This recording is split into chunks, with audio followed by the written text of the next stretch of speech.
श्री कृष्ण की द्वारका नगरी के जल विलीन होने की कई पौराणिक कथाएं प्रचलित हैं। श्री कृष्ण की द्वारका नगरी के डूबने की मुख्य दो वजह मानी जाती है। हिंदू धर्म के 4 धामों में से एक द्वारका धाम को भगवान श्री कृष्ण की नगरी कहते हैं। द्वारका धाम गुजरात के काठियावाड़ क्षेत्र में अरब सागर के समीप स्थित है। श्री कृष्ण की द्वारका नगरी के जल विलीन होने की कई पौराणिक कथाएं प्रचलित हैं। पंडित इंद्रमणि घनश्याल बताते हैं कि श्री कृष्ण की द्वारका नगरी के डूबने की मुख्य 2 वजह मानी जाती है। पौराणिक कथा के अनुसार जरासंध द्वारा प्रजा पर होने वाले अत्याचारों को रोकने के लिए भगवान श्री कृष्ण मथुरा को छोड़कर चले गए थे। श्री कृष्ण ने समुद्र किनारे अपनी एक दिव्य नगरी बसाई। इस नगरी का नाम द्वारका रखा।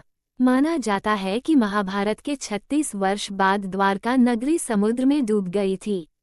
महाभारत में पांडवों की विजय हुई और सभी कौरवों का नाश हो गया था। इसके बाद जब युधिष्ठिर का हस्तिनापुर में राजतिलक हो रहा था, उस समय श्री कृष्ण भी वहां मौजूद थे।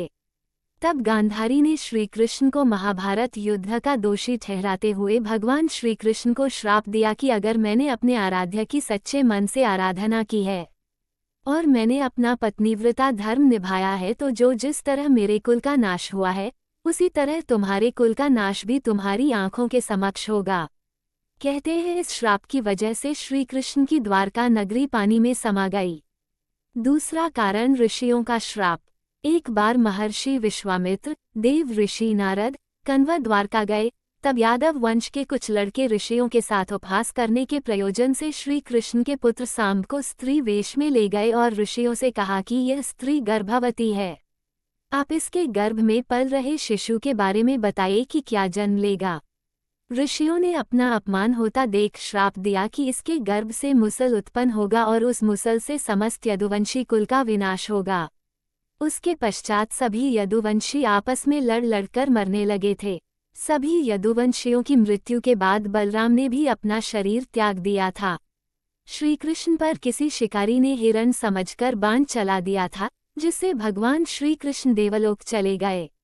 उधर जब पांडवों को द्वारका में हुई अनहोनी का पता चला तो अर्जुन तुरंत द्वारका गए और श्री कृष्ण के बचे हुए परिजनों को अपने साथ इंद्रप्रस्थ लेकर चले गए। इसके बाद देखते ही देखते पूरी द्वारका नगरी रहस्यमय तरीके से समुद्र में समा गई।